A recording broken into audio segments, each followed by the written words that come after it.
Well, it's the start of a new week here on the Morning Pitt and YouTube.com/Panther-Lair.com. I'll get it out of the way right away. Yes, I have a big mark on my head. It was a home improvement project. Not gone wrong, just a little bit of an incident during a home improvement project. Took a little knock to the noggin, so hopefully everything I say is coherent. I passed all the concussion protocol. I didn't play any video games with my kids. I should have done that as the ultimate, concussion test. To pass the protocol and make sure I was clear to return to action, but it'll be fine. I just figured I'd mention it because it looks pretty nasty, and I can only imagine what it's going to look like as time moves on. But it's a Monday edition of the Morning Pitt. We're going to be talking Pitt recruiting here today, and we recorded this a little bit later than usual last night. Typically, we like to get these things done in the middle of the day, and it actually kind of worked out. It was sort of better that we waited because Pitt ended up getting another commitment last night. So Pitt is now up to 20 recruits in the class of 2026 as of this recording, around 10 o'clock last night. Actually, we recorded this one pretty late.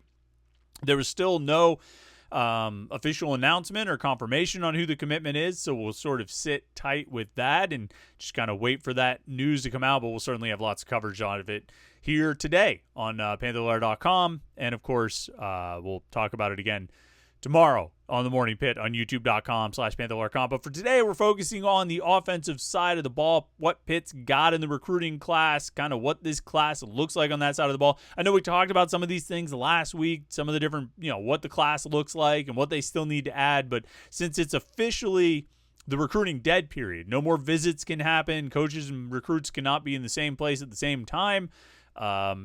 Now it seems like a good time to sort of reset everything and sort of look at where Pitt is, what they've got, what they need, and kind of how this class looks, who's still out there as far as the official visitors go, guys who have not committed or anybody, and just kind of take stock of the situation. I figure that's going to take more than one episode to go through the entire recruiting class, so let's start with offense today. So where's Pitt on offense with this 2026 recruiting class? What does it look like? What do they have? What do they need? What's still out there? What could they bring in?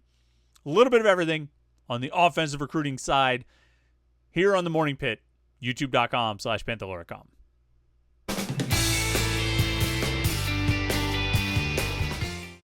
Yeah, it's Monday here on the Morning Pitt, YouTube.com/Panther-Lair.com. I'm Chris Peak from Panther-Lair.com.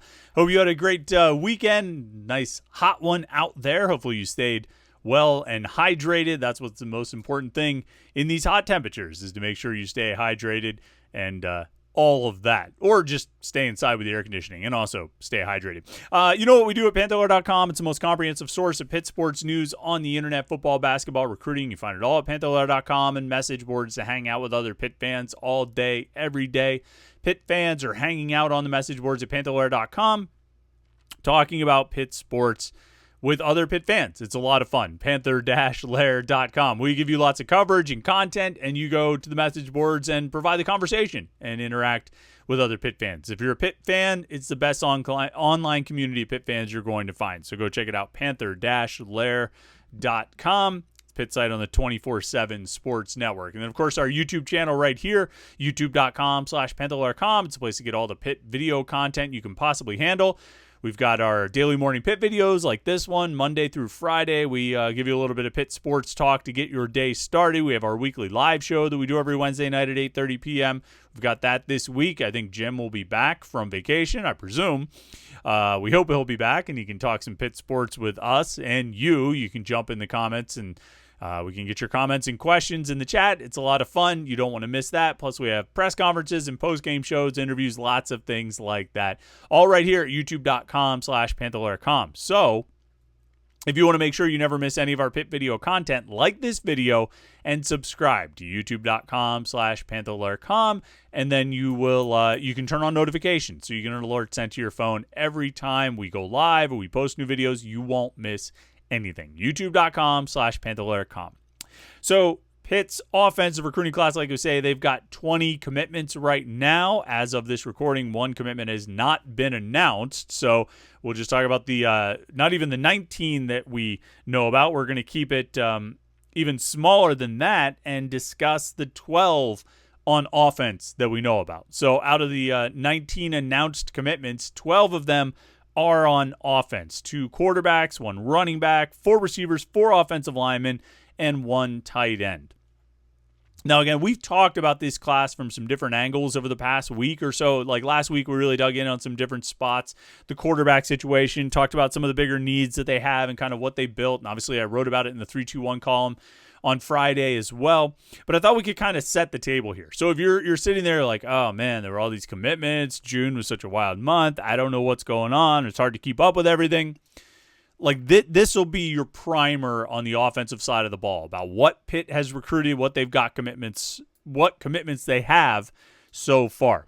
So you start with quarterback, and they've got 2 quarterbacks, both from Texas, Angelo Renda and Corey Daly. Corey Daly's from Seguin, Texas. Angelo Renda's from Southlake Carroll, both bigger schools in the state of Texas. Southlake Carroll is a powerhouse school, just dominant. I think they went 15-1 last year with Angelo Renda as the starting quarterback. Seguin not as successful over the past few years, but Corey Daly's been a 3-year starting quarterback there. He's thrown for about 6,000 yards, closer to 7,000 really over the last 3 years, and been remarkably productive as a quarterback. And I think we talked about the quarterback situation a good amount last week, but what it really boils down to a couple things, right? Number one, if you want to look at these 2 quarterbacks, Daly is bigger.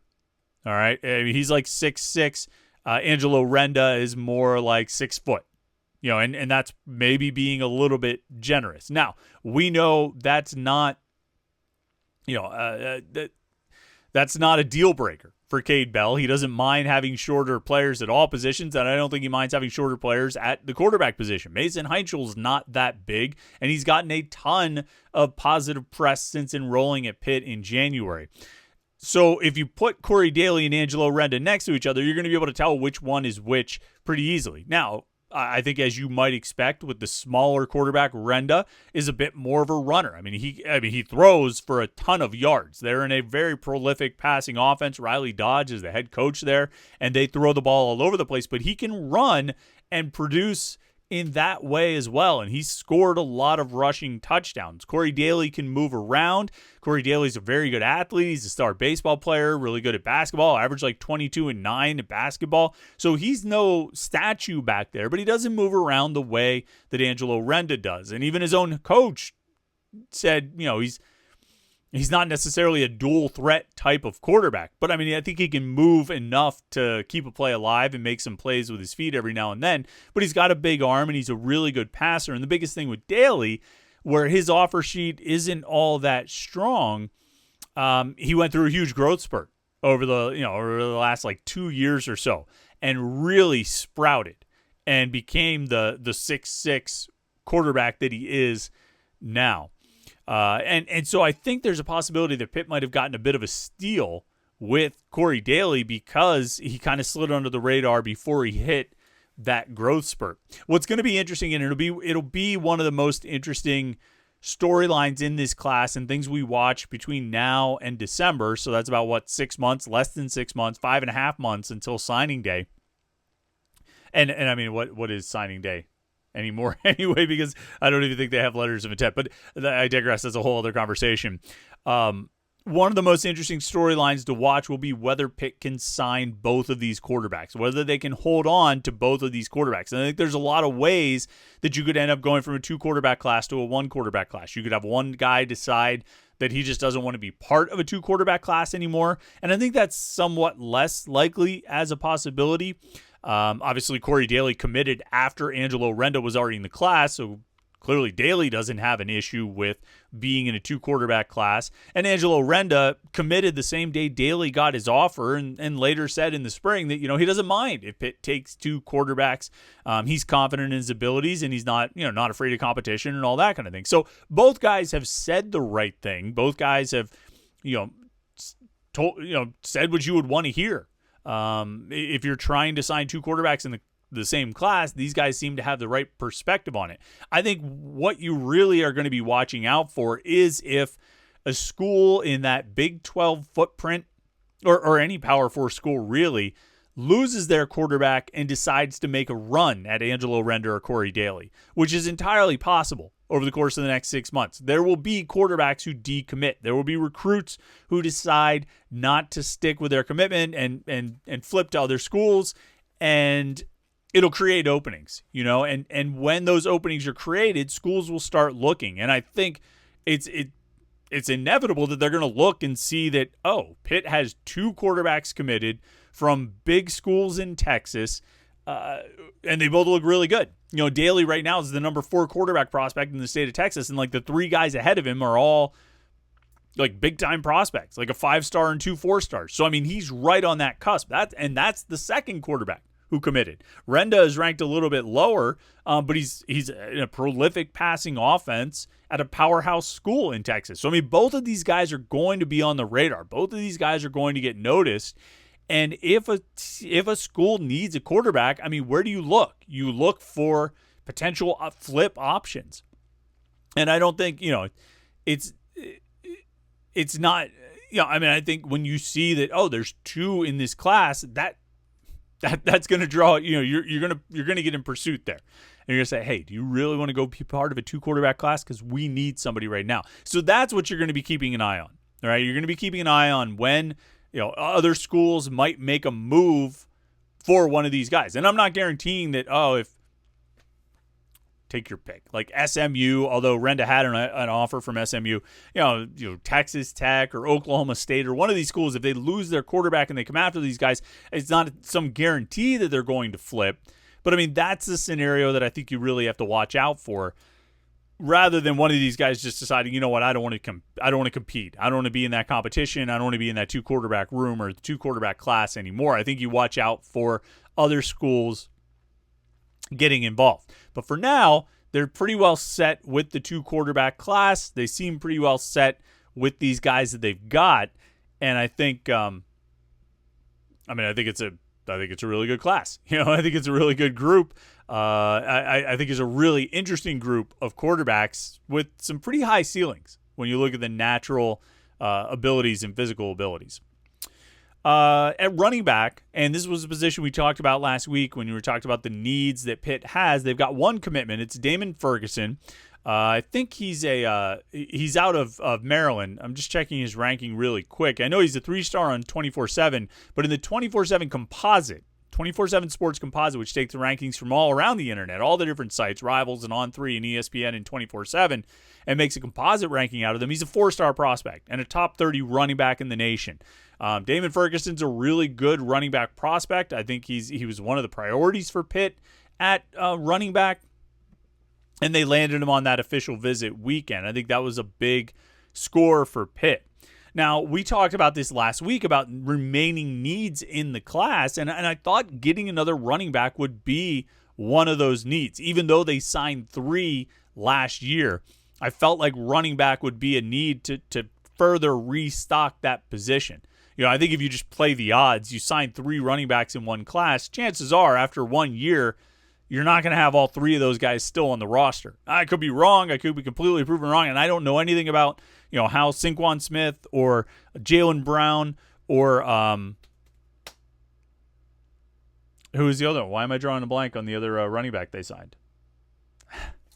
Well, now I gotta look it up.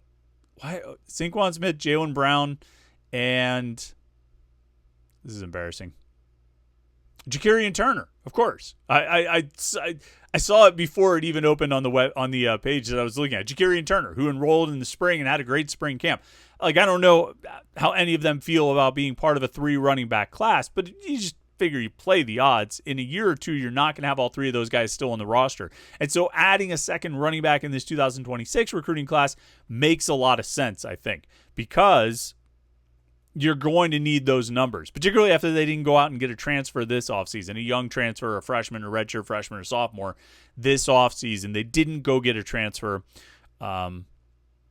And so I think you're going, you could really use that. Now, they only had one other running back who took an official visit. This year, that was who was it? Christian Lawrence, I think. And when did he committed, but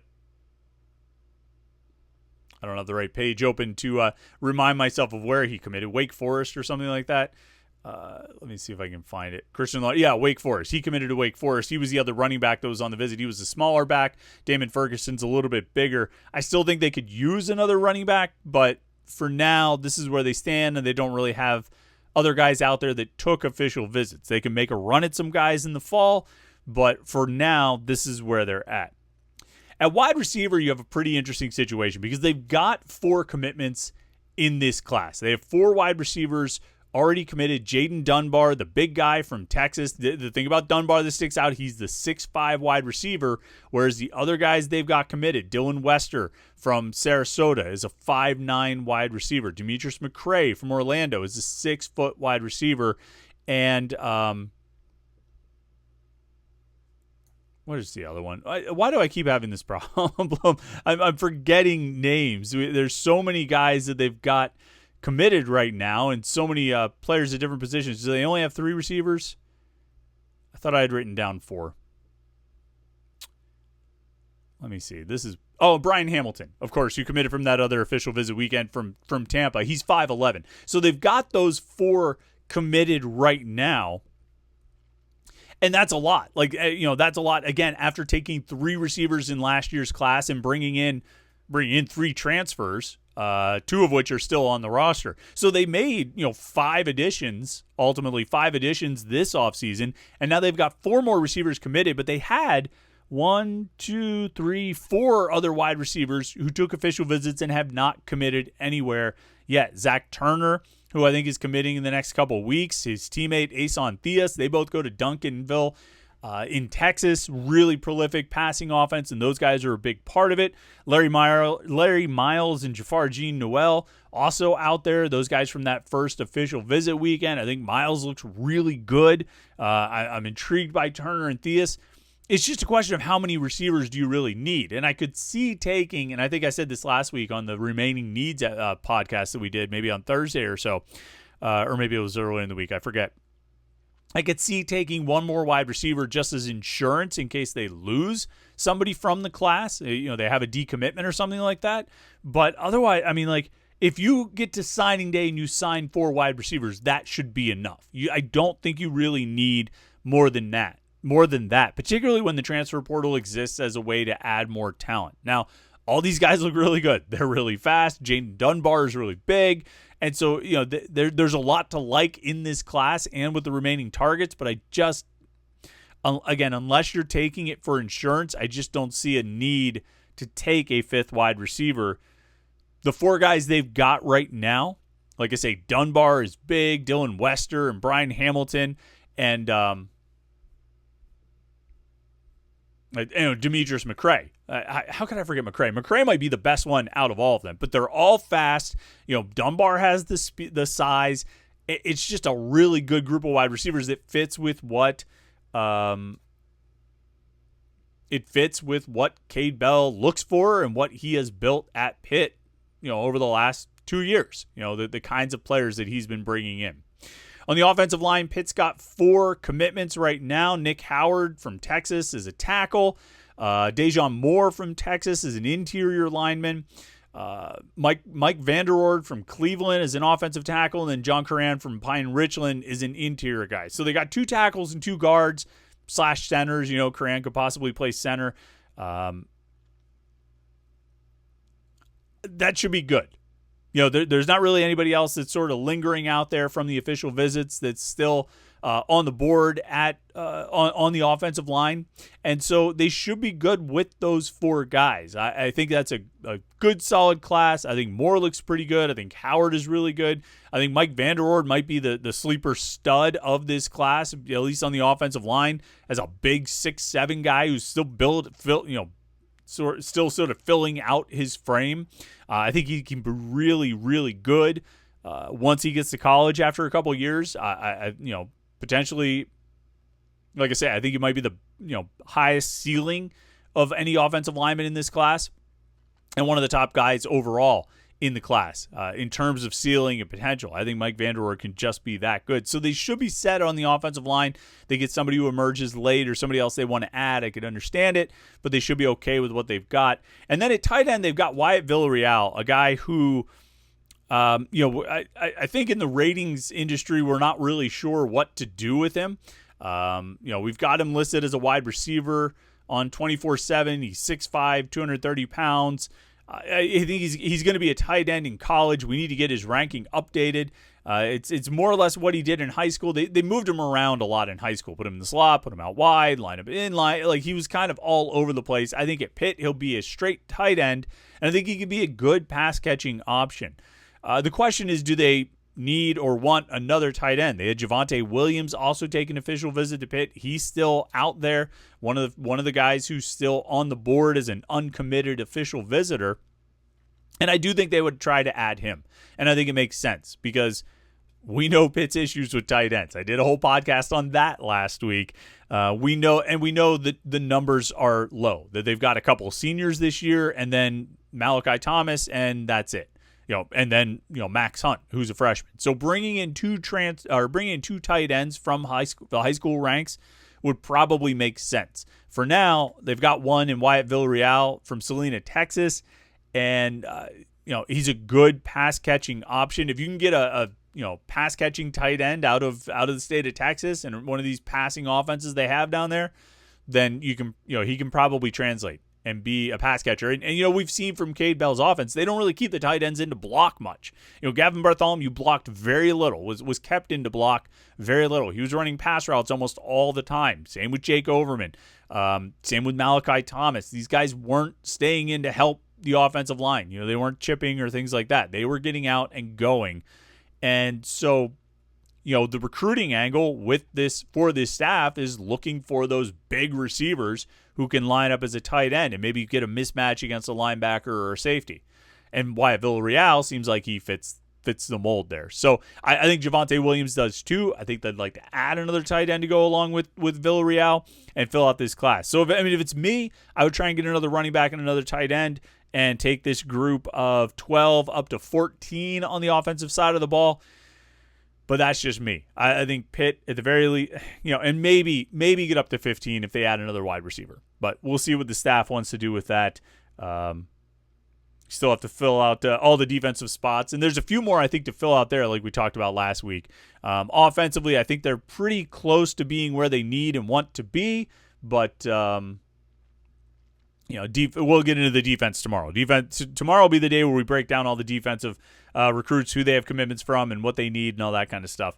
Today was just an offensive focus. So, all right, that's where they stand on offense right now in this recruiting class. Like I say, we'll break down the defense tomorrow, and of course, we'll have all the coverage right there at Panther-Lair.com. So check out the site, Panther-Lair.com. And while you're right here on YouTube, like this video and subscribe, youtube.com/Panther-Lair.com. Thanks so much for tuning in today. Hope you had a great weekend and hope your week gets off to a great start. Stay cool, stay hydrated, and we will catch up with you tomorrow on the Morning Pit right here on youtube.com/Panther-Lair.com.